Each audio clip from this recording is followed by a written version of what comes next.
जय माता दी। प्रिय भक्तजनों, आपका अपने चैनल आजीवन आध्यात्मिक भक्ति पर हार्दिक स्वागत है। आज की कथा भगवान के परम भक्त श्री रघुनाथ महापात्र जी की है, जिन्होंने भगवान श्री जगन्नाथ जी को अपना मानकर अपना जीवन श्री हरि के श्री चरणों में समर्पित कर दिया। आइए हम सब मिलकर भक्त श्री रघुनाथ जी के पावन चरित्र को श्रवण करते हैं। कथा प्रारंभ करने से पहले आप सभी मित्रों से अनुरोध है, यदि आप चैनल पर नए हैं तो चैनल को सब्सक्राइब अवश्य कर लें। बंगाल के हरिपुर नगर में श्री कृष्णचंद्र महापात्र जी रहते थे, जो जमींदार तो थे ही, साथ ही साथ भगवत प्रेमी भी थे। उनके यहाँ सदैव साधु संतों का आना जाना लगा रहता था। उनके साथ भगवत चर्चा करना व उनका उचित आदर सत्कार करना, ये श्री कृष्णचंद्र जी की दिनचर्या थी। उनकी पत्नी का नाम कमला था, जो अपने नाम के अनुरूप सुंदर और सुशील थी। अपने पति के साथ धर्मार्थ कार्यों में वे भी प्रसन्नचित होकर सहयोग करती थी। साधु संतों के आशीर्वाद और भगवान की कृपा से कृष्णचंद्र जी के कुल और कुटुंब के उद्धार के लिए एक पुत्र रत्न की प्राप्ति हुई। बालक के नामकरण के समय ज्योतिषियों ने यह बताया कि यह बालक भगवान जगन्नाथ जी का अनन्य भक्त होगा और जिस पर भगवान की कृपा सदैव बनी रहेगी। बालक जगन्नाथ जी का लगाव बाल्यावस्था से ही भगवान के प्रति अत्यधिक था। वह अन्य बालकों की तरह खेल कूद की जगह सत्संग और भगवत भक्ति में लीन रहते थे। जब रघुनाथ जी किशोरावस्था में लगभग 17 वर्ष के हुए तो इनके पिता ने इनका विवाह कलावतीपुर के धनाढ़ सेठ गंगाधर करण की पुत्री अन्नपूर्णा जी के साथ कर दिया। पिता और भाइयों ने बड़ी धूमधाम से अन्नपूर्णा जी का विवाह किया। अन्नपूर्णा जी बहुत ही सुंदर और सौम्य तथा सरल स्वभाव की थी, परंतु रघुनाथ जी के मन में व्याकुलता थी कि प्रभु, मेरा तो जीवन का एक ही उद्देश्य था, आपको पाना, आपका साक्षात्कार करना, फिर क्यों मुझे इन मोह माया के जाल में आप फंसा रहे हैं। माता पिता की प्रसन्नता के लिए रघुनाथ जी ने विवाह तो कर लिया, परंतु सदैव भगवत नाम सुमिरन में ही डूबे रहते थे। उधर अन्नपूर्णा जी ने भी कभी उनसे प्रश्न नहीं किया और हृदय से निश्चय किया कि मेरे जीवन धन, मेरे प्राणनाथ चाहे जिस स्थिति में रहें, कभी इनको प्रतिकूलता नहीं दूंगी और सदैव इनके अधीन रहूंगी। इधर भगवान की ऐसी लीला हुई कि हरिपुर नगर में अकाल पड़ गया। कृष्णचंद्र जी ने अपनी प्रजा से लगान न लेने का निर्णय लिया और तन मन धन से अपनी प्रजा की सेवा करने लगे, जिससे जो जमा पूंजी थी वह धीरे धीरे समाप्त होने लगी। अब कृष्णचंद्र जी को अपनी प्रजा और पुत्र की चिंता सताने लगी, क्योंकि पुत्र हमेशा भगवत चिंतन में ही डूबा रहता है। इसकी जीविका का क्या होगा। जो धन था वह भी दूसरों की सेवा में खर्च हो गया और कुछ धनाढ़ लोगों से कर्ज भी हो गया। यही सब चिंतन में कृष्णचंद्र जी बीमार पड़ गए और जब उन्हें लगा कि वैकुंठ धाम जाने का समय आ गया है, तो रघुनाथ जी को पास बुलाया और कहा, बेटा, शायद मैं अब जीवित न रहूं, पर मेरी एक इच्छा है, यदि किसी का कर्ज मेरे ऊपर हो उसे जरूर चुका देना। मैं नहीं चाहता कि मेरे जाने के बाद किसी का कोई कर्ज मुझ पर रह जाए। इतना कहने के बाद कृष्णचंद्र जी गोलोक धाम के वासी हो गए। उनकी पत्नी कमला, जो पतिव्रता स्त्री थी, उन्होंने भी अपने शरीर का त्याग कर दिया। जब समाज में यह बात पता चली कि रघुनाथ जी अपने पिता के द्वारा लिया गया सारा कर्ज चुका रहे हैं, तो कुछ धूर्त लोग थे जिनका कर्जा भी नहीं था, वे भी आ गए, जिससे उनका घर भी बिक गया। इधर जब इन सारी स्थिति के बारे में रघुनाथ जी के ससुर और सालों को पता चला, तो वे अन्नपूर्णा जी को बिना उनकी मर्जी के अपने साथ ले गए। रघुनाथ जी और अन्नपूर्णा जी पति पत्नी होते हुए भी कभी इस भाव से नहीं मिले थे, क्योंकि रघुनाथ जी के लिए तो मेरे तो बस गिरधर गोपाल दूजा न हुए। तो रघुनाथ जी ने निश्चय किया कि भगवान श्री जगन्नाथ जी के श्री चरणों में चला जाए, वहाँ उनका दर्शन भी होता रहेगा और उनका प्रसाद भी पाते रहेंगे। यह विचार कर वह भगवान श्री जगन्नाथ जी के धाम जगन्नाथपुरी आ गए। वहाँ सिंह पौर में भगवान का ध्यान करते रहते और जो कुछ दान में कोई दे जाता उसी से उदर पालन हो जाता। एक दिन व्याकुल होकर भगवान से प्रार्थना करने लगे कि प्रभु, न मेरे माता पिता हैं, न कोई भाई या सखा ही है, और न ही किसी को आपके सिवा मैंने अपना माना है। हे प्रभु, आप मेरे हो और मैं आपका हूँ, यह स्वीकार कर लो। यह प्रार्थना करते करते वो सो गए। जब रघुनाथ जी सो गए तो स्वप्न में आकर भगवान जगन्नाथ जी ने कहा, तुम जिस भाव से मुझे स्वीकार करो, मैंने तुम्हें स्वीकार कर लिया। अब तुम अपने को अनाथ मत मानो। अब मैं तुम्हारा हूं और तुम मेरे हो। जब सुबह रघुनाथ जी जागे तो मन प्रफुल्लित हो रहा था। अब तो वो और मगन होकर भगवान का दर्शन करते और चिंतन करते रहते थे। वहीं सिंहपौर में अन्य भिक्षुकों की भांति वे भी रहने लगे।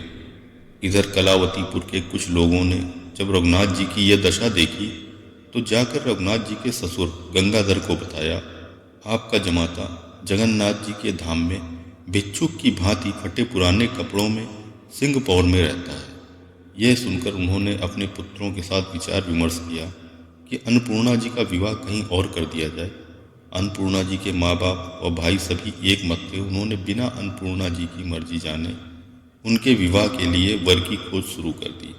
राजमंत्री, जो गंगाधर की तरह ही दहाड़ था, उसका पुत्र वसु महापात्र के साथ विवाह होना सुनिश्चित कर दिया। वसु महापात्र व्याभिचारी और निम्न प्रवृत्ति का व्यक्ति था। जब अन्नपूर्णा जी को यह पता चला कि उनका विवाह राजमंत्री के पुत्र के साथ फाल्गुन मास के शुक्ल पक्ष की पंचमी तिथि को कर दिया जाएगा, तो वह भगवान से प्रार्थना करती हैं कि हे दीनानाथ, हे जगत के पालनहार, आप मेरे स्वामी को मुझसे मिला दीजिए, क्योंकि मैं उनके सिवा किसी और को अपना पति नहीं मान सकती। अगर मेरे स्वामी नहीं आए तो फाल्गुन मास की शुक्ल पक्ष की पंचमी को जहर खाकर मैं अपने प्राण त्याग दूंगी। भगवान से प्रार्थना करते और रोते हुए जब अन्नपूर्णा जी की दाई माँ ने देखा तो वह अन्नपूर्णा जी से बोली कि बेटी क्यों रो रही हो। तो अन्नपूर्णा जी उससे लिपटकर अपने मन की सारी व्यथा बता दी। क्योंकि दाई माँ ने बचपन से अन्नपूर्णा जी को पाला पोसा था, उनका हृदय पिघल गया। उन्होंने कहा, बेटी तुम चिंता मत करो, मैं कोई उपाय करती हूँ। दूसरे दिन वह आकर बोली, बेटी, मेरे पड़ोस के कुछ लोग भगवान जगन्नाथ जी के दर्शन करने जगन्नाथ जी जा रहे हैं। तुम एक पत्र लिखो। वह पत्र वे लोग रघुनाथ जी को देंगे और मुझे विश्वास है कि भगवान जगन्नाथ जी जरूर तुम्हारी सहायता करेंगे। अन्नपूर्णा जी ने पत्र लिखा, हे प्राणनाथ, हे जगन्नाथ, मैं आपको प्रणाम करती हूँ। मेरे प्रियतम आपकी ही शरण में हैं। मैं उनकी दासी हूँ। आगामी फाल्गुन मास के शुक्ल पक्ष की पंचमी के दिन राजमंत्री के पुत्र के साथ मेरा विवाह होना निश्चित किया गया है। यदि आपने कृपा ना की और आकर के विवाह ना रोका तो मैं निश्चित कहती हूँ कि उसी शाम को आत्महत्या कर लूँगी, लेकिन अपने पतिव्रत धर्म से विचलित नहीं होने वाली हूँ। समय तक आपकी राह देखूंगी। यदि आप आए नहीं तो मैं अपने शरीर को नष्ट कर दूंगी। यह पत्र लेकर दाई माँ ने अपने उन पड़ोसियों को दिया जो जगन्नाथ जी के दर्शन के लिए जा रहे थे। उनसे हाथ जोड़कर प्रार्थना की कि यह पत्र आप रघुनाथ जी को दे देना, जो सिंहपौर में भिक्षुक के भेष में रहते हैं। उस पड़ोसी ने वचन दिया, जहाँ कहीं भी रघुनाथ जी होंगे उन्हें खोज कर यह पत्र अवश्य ही मैं दे दूंगा। वहां पहुंचकर उस पड़ोसी ने वह पत्र रघुनाथ जी को दे दिया। रघुनाथ जी ने पत्र को लेकर भगवान श्री जगन्नाथ जी को समर्पित किया और पढ़ने लगे। पत्र पढ़कर मन व्याकुल हो गया। पत्नी के कारण मन व्याकुल नहीं हुआ। मन व्याकुल इसलिए हुआ कि एक जीव जो इस शरीर से संबंध मानता है और ये शरीर प्रभु के शरणागत है, जिसके लिए वह आत्महत्या कर लेंगी। रघुनाथ जी ने विचार किया, विवाह को मात्र 10 दिन शेष हैं। यदि पुरी से पैदल चला जाए तो 1 माह का समय लगेगा। दौड़ के भी अगर जाया जाए तब भी नहीं पहुंचा जा सकता। यह सोच ही रहे थे तभी उनके मन में विचार आया, मैं चिंतित क्यों हो रहा हूँ? मेरा क्या है? जो भी है सब भगवान श्री जगन्नाथ जी का है। वो जैसा चाहें वैसा करें और भगवत भजन में लीन हो गए। रात्रि में विश्राम के बाद जब सुबह उठे तो देखा ये मैं कहाँ आ गया। न भगवान का मंदिर, न सिंहपौर। ये महल किसका है? राहगीरों से पूछा तो पता चला यह कलावतीपुर है। जब अन्नपूर्णा जी के भाइयों ने देखा तो समाज में जग हंसाई ना हो, इसलिए तुरंत रघुनाथ जी को घर के अंदर ले आए। अन्नपूर्णा जी ने देखा भगवान जगन्नाथ जी ने मेरी प्रार्थना सुन ली, मेरे स्वामी को मेरी रक्षा के लिए भेज दिया। वह प्रसन्नता से झूम उठी। इधर अन्नपूर्णा जी के माता पिता और सातों भाइयों ने आपस में विचार किया कि इसे विष देकर मार देते हैं और कह देंगे कि एक जहरीले सर्प ने डस लिया है। यह षड्यंत्र बनाकर गंगाधर ने अपने जमाता की बहुत आवभगत की, उन्हें नहलाया धुलाया, नए वस्त्र पहनाए, नाना प्रकार के व्यंजन बनाए जाने लगे। अन्नपूर्णा जी रसोई में अपनी माँ का हाथ बटाने के लिए गईं तो उन्होंने अन्नपूर्णा जी को मना कर दिया, जिससे अन्नपूर्णा जी को शक हुआ तो चुपके से देखने लगी कि क्या हो रहा है। उन्होंने देखा उनकी माँ सारे भोजन में विष मिला रही हैं। यह देखकर उनका मन आशंका के भय से कांपने लगा। उन्हें पता था उनके पति को पिष्टक, जो कि एक बंगाली मिठाई है, बहुत पसंद है। भोजन में सबसे पहले वह उसे ही खाते हैं। तुरंत उन्होंने एक ताड़पत्र के टुकड़े पर अपने काजल से लिखा कि भोजन में विष है और नज़र बचाकर पिष्टक में रख दिया। रघुनाथ जी की सास बड़े प्यार से सोने की थाल में भोजन को परोसकर रघुनाथ जी के पास ले गईं। इधर अन्नपूर्णा जी भगवान जगन्नाथ जी से प्रार्थना कर रही थी, हे भगवान, मेरे पति की रक्षा करना। भोजन करने से पहले मेरे स्वामी उस ताड़पत्र को अवश्य देख लें, जिससे वे भोजन न करें। रघुनाथ जी ने भोजन को भगवान को समर्पित कर भोग लगाया और जैसे ही पिष्टक को उठाया उन्होंने भोजपत्र लिखा, पढ़ लिया, भोजन में विष है। यह पढ़कर उन्हें बड़ा दुख हुआ कि मैंने अपने भगवान को विषैले भोजन का भोग लगा दिया। अगर मेरे स्वामी खा सकते हैं तो उनका जूठा प्रसाद मैं क्यों नहीं ग्रहण कर सकता। उधर जब अन्नपूर्णा जी ने देखा कि उनके स्वामी ने ताड़पत्र पढ़ लिया है तो वह खुशी खुशी भगवान का धन्यवाद करने उनके सन्मुख मंदिर में चली गई। इधर जैसे ही रघुनाथ जी ने निवाला मुंह में रखा, पूरे शरीर में तेज पीड़ा होने लगी और कुछ ही क्षण में निस्तेज होकर गिर गए और विष के प्रभाव से प्राण पखेरु उड़ गए। यह देखकर उनके सास ससुर और सातों साले बहुत प्रसन्न हुए। यह बात जब धाय माँ ने अन्नपूर्णा जी को बताई, वह भगवान से विलाप करते हुए प्रार्थना करने लगी। थोड़ी देर बाद उन्हें रघुनाथ जी के कमरे में अलौकिक प्रकाश दिखाई देने लगा।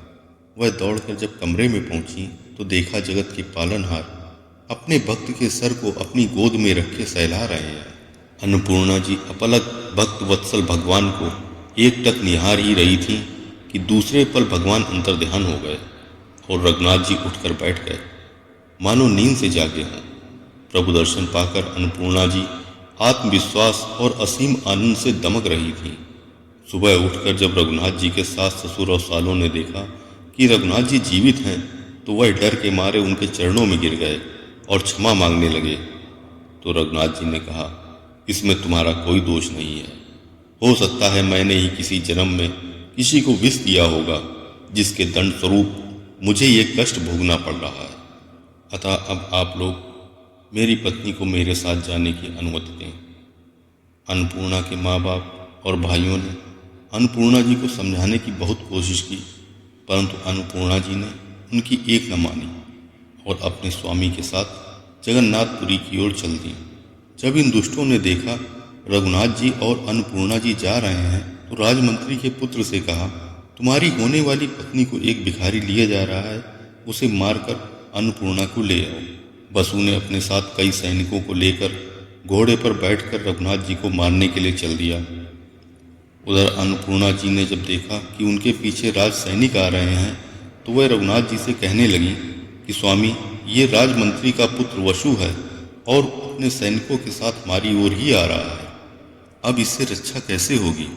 रघुनाथ जी मुस्कुराए और बोले, चिंता क्यों करती हो, अपने स्वामी जगन्नाथ जी हैं, जिन्होंने अभी तक रक्षा की है आगे भी वही रक्षा करेंगे। जब वह घुड़सवार और निकट आए तब कहीं से दो सूरवीर घुड़सवार रघुनाथ जी और अन्नपूर्णा जी के दाएं बाएं आ गए और कहने लगे, तुम्हें भयभीत होने की जरूरत नहीं है, हम भी पुरी तक जा रहे हैं, आप हमारे साथ साथ चलें। जब उधर वसु ने देखा तो उसे वो दो सूरवीर नहीं, हजारों सैनिकों की टोली दिखाई दी, जो रघुनाथ जी और अन्नपूर्णा जी को चारों ओर से सुरक्षा प्रदान कर रहे हैं। यह देखकर वह भयभीत होकर भाग गया। जब पुरी पहुंच गए तो वह घुड़सवार बोले, अब आप लोग जाइए, हम भी अपने यथा स्थान जाते हैं। उनके जाने के बाद श्री रघुनाथ जी को बोध हुआ कि कि ये कोई और नहीं अपितु नर नारायण अर्थात भगवान श्री कृष्ण और अर्जुन जी ही थे, जो उनकी रक्षा के लिए आए थे। जगन्नाथपुरी पहुंचकर दोनों पति पत्नी भगवान की भक्ति में लीन रहने लगे। एक धर्मात्मा व्यक्ति ने भगवान जगन्नाथ जी की प्रेरणा से रघुनाथ जी के लिए दक्षिण द्वार के निकट उनके रहने के लिए एक घर बनवा दिया। जीवन पर्यंत वे दोनों भगवान श्री जगन्नाथ जी के सानिध्य में रहते हुए अपना जीवन पूर्ण किया, फिर वैकुंठ धाम के वासी हो गए। जय श्री जगन्नाथ जी। आशा करता हूँ यह कथा आपको पसंद आई होगी। अगर पसंद आई है तो वीडियो को लाइक और चैनल को सब्सक्राइब करके कमेंट में जय श्री जगन्नाथ जी अवश्य लिखें। जय श्री जगन्नाथ जी। जय माता दी।